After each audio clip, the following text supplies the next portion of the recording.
The Portland Trailblazers are building something special, and we need to talk about that. How's it going, everyone? I hope you guys are all having a great day so far. Today, I want to talk about the Portland Trailblazers and what they're building right now, because not a lot of people are talking about it. They're one of the worst teams in the NBA, but I think there's a lot there that fans should really be excited about. Alrighty, so first things first. I haven't uploaded a video in quite some time, and I just want to say thank you guys for sticking with me. I just needed to take a bit of a break. It was kind of a combination of a busy holiday season, both personally and work life, obviously, but then just not having a whole ton of motivation for recording a video, for sitting down and really talking about this team. Aside from a couple players that we'll talk about today, there really hasn't been a whole lot about this team that I thought was super exciting, and nothing that really motivated me to want to sit down and record a video. But I think as of late, there's been quite a bit of stuff on my mind, and I just wanted to get in front of the microphone and talk about some things, and so here we are today. Hopefully, I'll be uploading a little bit more consistently. Might not be,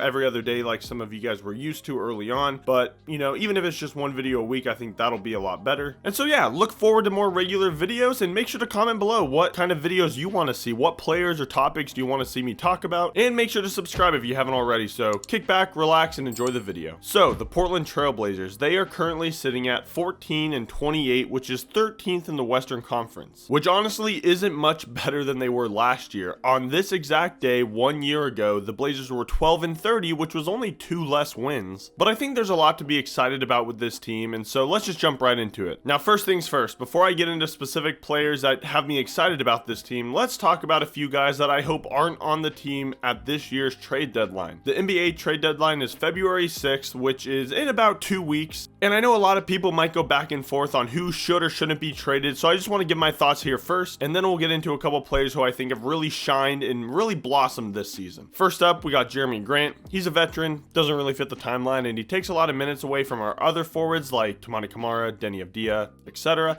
It's pretty self-explanatory. I don't really think a lot of people would disagree that if the Blazers could only trade one guy, Jeremy Grant's the one that needs to go. It's very obvious he won't be on this team long term. He doesn't really fit the timeline with the young guys. Takes a lot of shot attempts away from some of the other players that need the shot attempts more, and is just kind of the odd one out. Regardless though, I think he should be traded by February 6th, but comment below your thoughts. Next up, we have DeAndre Ayton. I know some people might not want to trade him, but honestly, I think we should have moved off of DeAndre Ayton this past offseason. He's kind of had a rough start to the year and had quite a good second half to the season last year, but now after drafting Donovan Clingan, it just doesn't make sense to keep DeAndre Ayton on this team long term. He's taking minutes away from Clingan, Robert Williams, etc., and this last month he hasn't really looked locked in mentally. He just can't finish plays, doesn't really give a lot of effort, and he just kind of seems checked out. Like, it's kind of the same vibe we got from his last couple of games when he was in Phoenix. He just doesn't look like he wants to be here, and so I think the best thing to do would just move him to a team maybe like the Pelicans or the Raptors, who need a solid starting center, and just kind of get back whatever you can. His contract is one of the worst in the league, so I'm not expecting a whole lot, but I still think there's plenty of teams out there that could find good value in him. Next up, we have Matisse Thybulle. He's probably one of the most tradable contracts that the Blazers currently have. He can help make the money work in one of the other deals, but honestly, I wouldn't be that mad if they opted to keep him. He's been injured the entire season and hasn't even played at all, so I'm guessing his value isn't more than maybe a couple second round picks. He's kind of a fun guy defensively to bring off the bench, and so if they trade him, cool. If they don't trade him, cool. It really doesn't matter too much to me either way. Next up, we have probably the most controversial player on this list that I think a lot of you guys might disagree with, and that's Anthony Simons. I think Anthony Simons has actually been pretty good this year. He kind of had a rough start to the year and has had a rough last couple of games, but overall, he's been playing pretty well. But I just think he might be better playing for another team. And fun fact here, Anthony takes the second toughest shots in the NBA according to Basketball Index, which you can kind of look at that both ways. He's making a lot of shots and is scoring well on tough shots, but also he's putting himself in situations to take tough shots. So I think the hope there would be that a team like Orlando or the Rockets or whoever would see that and understand that he would be a much better player if he has better players around him, so to say. But as I'll talk about more here soon, guys like Scoot Henderson could really use those minutes, and it just seems like the team isn't committed to Anthony Simons. If you've listened to Joe Cronin, I've shown this in other videos, but it just seems like whenever Joe Cronin and the staff talk about the future of this team, they mention Scoot, they mention Shaden, and they mention Clingan, but they never mention Anthony Simons. And so if that is the case, then you may as well just trade him now while his value is, I don't know if I'd say as high as it can get, but it's pretty high. Now, that's not to say he must be traded at all cost. If he isn't traded, I don't think it would be the end of the world. But if a team is offering good value for him, you may as well take it now, because Joe Cronin and the team have been known to hold on to players too long where their value dips a bit. And if you know you're not going to keep him long term anyways, you may as well just move off of him while he has value, if he does. And the last player I'm going to talk about regarding the trade deadline is none other than Robert Williams. I understand he's the most likely player to be traded. He's the guy that you see all the reports coming out about teams like the Rockets, the Lakers, the Clippers, etc. having interest in trading for him. He has a really good contract, and the Blazers are just super stacked at the center position with Ayton, Klingon, and Duop as well. And so honestly, I hope Robert Williams isn't traded. It seems like he wouldn't get traded for more than a couple of second round picks, but if Cronin can rope him in with maybe a first round pick and get a young guy like Cam Whitmore perhaps, then I think we're talking, and I think you're getting a lot of good value from him in a situation like that. So again, I hope he's not traded, but I kind of expect him to be. But comment your thoughts below. Any of these players that I just talked about, do you hope they get traded? Who do you want to be traded? Who do you want the Blazers to keep? Shifting gears a little bit from players who I hope to be traded or hope to keep, let's talk about players who I think have really broken out this season, or at least in the last couple of weeks, and have really shined so far. You gotta start with Scoot Henderson. As of late, Scoot Henderson is becoming the player that we all thought he was when we drafted him. Now, I don't know about you guys, but I couldn't be happier. Over his last 5 games, Scoot Henderson is averaging 20.8 points, 6.8 assists, and 4.2 rebounds on 53, 47, 71% shooting splits. That means he's shooting 53% from the field, 47% from the 3-point line, which is insane, and 71% from the free throw line. And now not only is he taking a leap offensively, but defensively as well. He's averaging 1.1 steals over his last 10 games. He's also getting back on defense. He's putting in a lot more effort, and you can just tell that the NBA game is slowing down a bit for him, and it's affecting every aspect of Scoot and just how he plays. Also, not to make any harsh comparisons or anything, but Scoot Henderson's per 36 stats this season are nearly identical to a 20-year-old Russell Westbrook.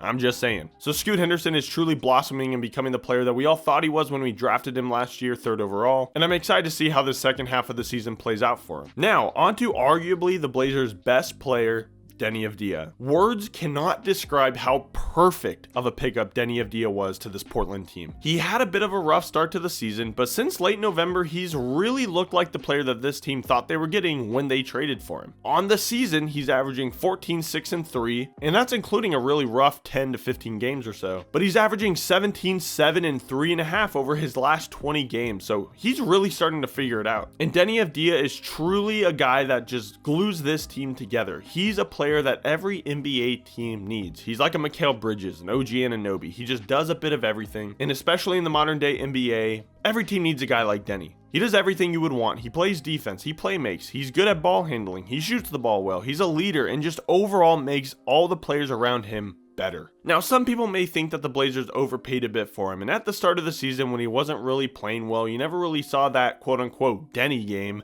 I probably would have agreed with you, but as of late, I don't think I'm one of those guys. I think that was a really smart trade by Joe Cronin.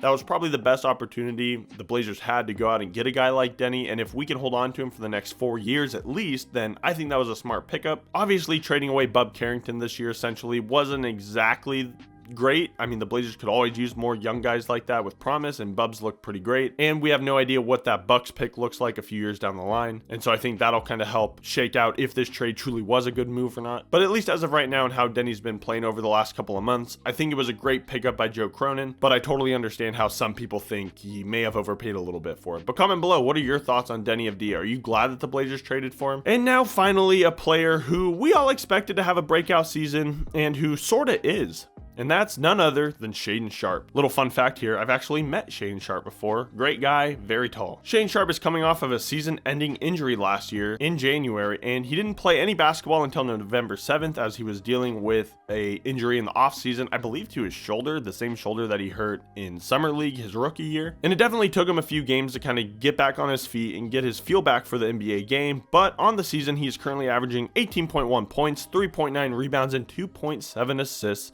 while shooting 45% from the field, 31% from the three-point line, and 80% from the free throw line, and has a 55% true shooting percentage on the season. His overall game has looked day and night from last year, and he's truly turning into a two-way player who can create his own shot as well as set up his teammates, knock down a three, and use his athleticism to attack the rim whenever he wants. He's kind of getting a good feel for the NBA game. He has a few shots that just look like they're his go-to, whether it's driving to around the free throw line, stopping on a dime and putting up a shot, or driving to the basket and kind of doing a pivot, turn, fadeaway shot. He's really figuring out what kind of shots he likes the best and how to get to those spots. His shooting definitely needs a little bit of improvement. There's been a few games, especially over the last couple of weeks, where he's just shooting the ball really bad, and his defense has looked really rough at times. Chauncey actually benched him this last game against the Chicago Bulls due to a lack of defensive effort from him, but Shane still looked great coming off the bench, scored 23 points, and I'm just hoping if he can apply a little bit more effort on the defensive end and work on his shot a little bit, he can truly become a borderline all-star player in the coming years. Overall, he's taken huge strides this season and looks like he can become one of the Blazers' best players for years to come. I truly do think that the Blazers are building something special here, and I'm so excited to see what this team looks like in 1, 2, or even 3 years down the line. Thanks so much for watching, guys. Make sure to hit the subscribe button. I'm so glad to be back, and we are now back on the road to 2,000 subscribers. Let's go. Comment what topics or players you want to see me talk about next. And again, thank you so much for being here, sticking with me through a bit of a break. But until next time, I'll see you guys later. Peace out.